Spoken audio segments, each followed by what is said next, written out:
BTR চৰকাৰৰ বিশেষ পদক্ষেপ, যি পদক্ষেপে সমগ্ৰ বিজনী অঞ্চলক ৰক্ষা কৰিব এইবাৰ বানৰ কবলৰ পৰা। আৰু আমি এই মুহূৰ্তত উপস্থিত আছো ভাৰত ভূটান সীমান্তৱৰ্তী অঞ্চল, আৰু ইফালে যদি কওঁ ৰয়েল মানাস, ভূটানৰ ৰয়েল মানাস, আৰু আনফালে হ'ল মানাহ ৰাষ্ট্ৰীয় উদ্যান। আৰু মানাহ ৰাষ্ট্ৰীয় উদ্যান আৰু ৰয়েল মানাসৰ মাজভাগতে আছে কালামাটি আৰু কানামাক্ৰা নৈ। আৰু এই দুইখন নৈয়ে প্ৰতি বছৰে দিশ সলোৱাৰ ফলত বিশেষকৈ বৃহত্তৰ বিজনী অঞ্চলৰ কেইবাখনো অঞ্চল বানৰ কবলত পৰি সৰ্বহাৰা হৈ পৰে, আৰু কৃষিভূমি লোকসকলে বিশেষকৈ অসুবিধাৰ সন্মুখীন হয়। আৰু তাৰ বাবে এনেদৰে বিটিআৰ চৰকাৰৰ নেতৃত্বত তথা 18 নং মানাহ চেৰপাং সমষ্টিৰ পাৰিষদ তথা বিটিআৰৰ কাৰ্যবাহী সদস্য ধনঞ্জয় বসুমতাৰীৰ নেতৃত্বত এনেদৰে প্ৰায় এমাহৰ পৰা এনেদৰে ভিতৰ ভাগত মানাহ ৰাষ্ট্ৰীয় উদ্যানৰ ভিতৰ ভাগত বান নিৰ্মাণ কৰা দেখিবলৈ গৈছে, মাথাউৰি নিৰ্মাণ কৰা পৰিলক্ষিত হৈছে। এনেদৰে শ্ৰমিকসকলে দিনে নিশাই নিয়োজিত হৈ আছে এই উক্ত স্থানত। আজি আমি আহি উপস্থিত হৈছো উক্ত স্থানত, আৰু মোৰ সতীৰ্থই এনেদৰে দেখুৱাব ইয়াৰ পৰিৱেশ।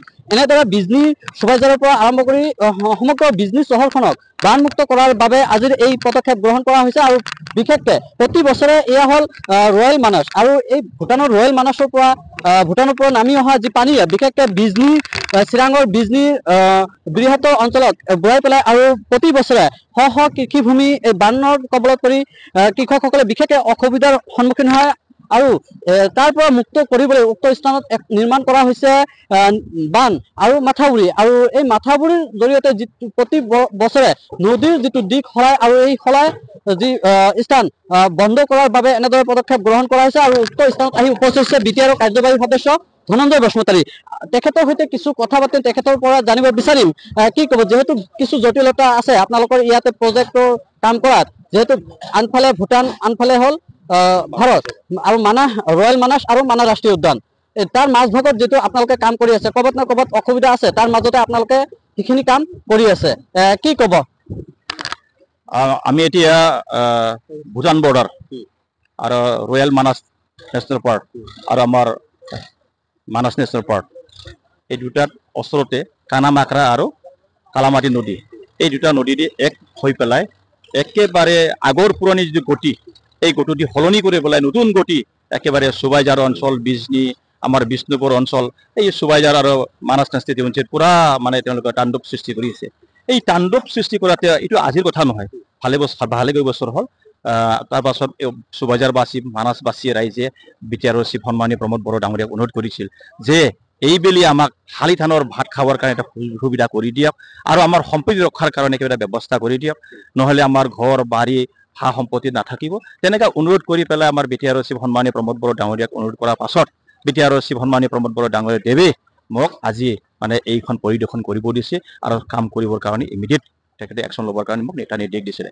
সেই নিৰ্দেশ মৰ্মে মই আজি 1.5 মাহমান আগত আহি পেলাই এইটো পৰিদৰ্শন কৰিলোঁ। সঁচাকৈ দুখ লগা কথা, আগৰ পুৰণি গতি এৰি পেলাই নতুন গতি লৈ পেলাই একেবাৰে ত্ৰাসৰ সৃষ্টি কৰিছে, সেই কথাটো স্পষ্ট।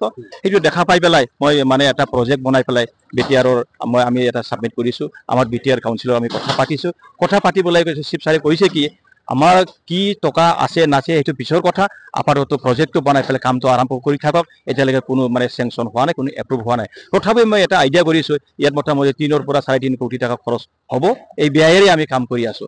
এতিয়া ক'ব পাৰোঁ, আমি দাবী কৰিব পাৰোঁ। আৰু স্পেচিয়েলি আমি চুবাইজাৰ অঞ্চলৰ যিমান গাঁওবুঢ়াসকল আছে, এই গাঁওবুঢ়াসকলে একদিন আনি পেলাই তেওঁলোকক চাব দিলোঁ। চাৱাৰ পাছত তেওঁলোকে বহুত খুচি, এইবাৰহে আমি শান্তিকে থাকিব পাৰিম, শান্তিকে শুব পাৰিম বুলি তেওঁলোকে আমাক কৈছে। আৰু যিটো কামৰ মানে টেকনিক, এই কামৰ টেকনিকটো তেখেতে মোক খুব ভাল পাইছে, মোক মানে সন্মান জনাইছে। আৰু তাৰ লগতে তেওঁলোকে এটা আপত্তি কৰিছিলে যে মই নিজেই সুধিছিলোঁ আপোনালোকৰ পচন্দ হৈছে না হোৱা নাই, গাঁওবুঢ়াসকলক কিবা যদি নতুন টেকনিক আছে আপোনালোকে কওক। লগে তেওঁলোকে এটা টেকনিক মোক জনাইছে যে আগত ইয়াতকৈ আৰু যদি আধা কিলোমিটাৰমান আগত যদি এটা মানে মথাউৰি বান্ধিব পৰা যায়, সেইটো আৰু বেছি ভাল হ'ব বুলি তেওঁলোকে মোক অনুৰোধ কৰিছে। লগে তেওঁলোকৰ অনুৰোধ মৰ্মে বা গাঁওবুঢ়াসকলৰ অনুৰোধ মৰ্মে আমি আধা কিলোমিটাৰ আগত মথাউৰি অলৰেডি কমপ্লিট হৈছে। এতিয়া আমাক কমপ্লিট হ'বলৈ কাৰণে মাত্ৰ এতিয়া 10 দিনমান আৰু লাগিব। 10 দিনমান হ'লে আমি ইয়াত কোনো পানী ইফালে আৰু নাযায়। আৰু নিশ্চয় এই মাথাউৰিৰ জৰিয়তে বৃহত্তৰ বিজনী অঞ্চল এইবাৰ বানমুক্ত হ'ব, বানৰ পৰা সকাহ লাভ কৰিব। এইটো আমি যি পুৰণি গতি এৰি পেলাই যিটো নতুন গতি লৈছে, এই নতুন গতি মেইন নদীতে আমি অলৰেডি কমপ্লিটলি বল্ডাৰ ফিক্সিং কৰা হ'ল। লেয়াৰ বাই লেয়াৰ আমি অলৰেডি বল্ডাৰ ফিক্সিং কৰা হ'ল, এটা মানে নতুন টেকনলজিত।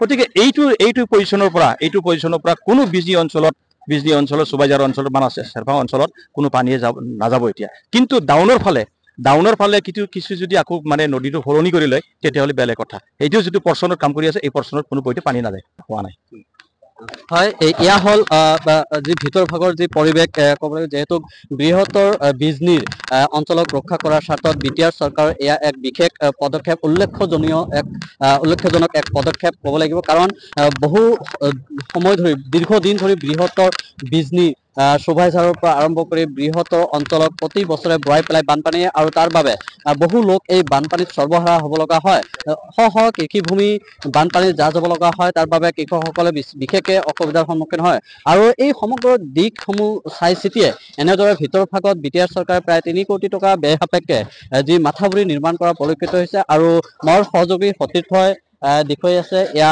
শ্ৰমিকসকলে দিনে নিশাই কাম কৰা দেখিবলৈ পাইছে আৰু এসপ্তাহৰ ভিতৰত এই কামখিনি সম্পূৰ্ণ কৰি তোলাৰ লক্ষ্য বান্ধি লৈছে যেহেতু এমাহৰ পৰা এইসমূহ কাম কৰি আছে এইসমূহ শ্ৰমিকে বিশেষকৈ ভাৰত ভূটান সীমান্তৱৰ্তী অঞ্চল সীমান্তত আৰু এফালে ৰয়েল মানাছ আৰু আনফালে মানাহ ৰাষ্ট্ৰীয় উদ্যান তাৰ মাজভাগত এই কাম চলাই আছে যেহেতু কানামাকা আৰু কালামাটি নৈ প্ৰতি বছৰে যি নৈৰ সোঁত প্ৰতি বছৰে সলায় তাৰ বাবে বিশেষ অসুবিধাৰ সন্মুখীন হয় বিজনী প্ৰতি বছৰে বানৰ কবলত পৰে আৰু এই বানৰ কবলত পৰাৰ ফলত শ কৃষিভূমি বৃহত্তৰ সাধাৰণ লোকসকলে বৃহৎ লোকচানৰ সন্মুখীন হয় আৰু বিটিআৰ চৰকাৰে এইসমূহ লোকক বানমুক্ত কৰাৰ স্বাৰ্থত ধনঞ্জয় বসুমতাৰীৰ নেতৃত্বত বিটিআৰৰ কাৰ্যবাহী সদস্য ধনঞ্জয় বসুমতাৰীৰ নেতৃত্বত এই স্থানতে নিৰ্মাণ কৰা হৈছে এখন বৃহৎ বান আৰু মাথাউৰি আৰু এই বিশেষ টেকনলজিৰ জৰিয়তে এই নিৰ্মাণ কৰি থকা হৈছে এই মাথাউৰিটো আৰু বান আৰু যেহেতু এই বছৰ যাতে কোনো ধৰণৰ অসুবিধা নহয় বানপানীৰ পূৰ্বে মুকলি কৰি কামখিনি সম্পূৰ্ণ কৰিব আৰু ইতিমধ্যে শ্ৰমিকসকলে দিনে নিশাই কাম কৰা পৰিলক্ষিত হৈছে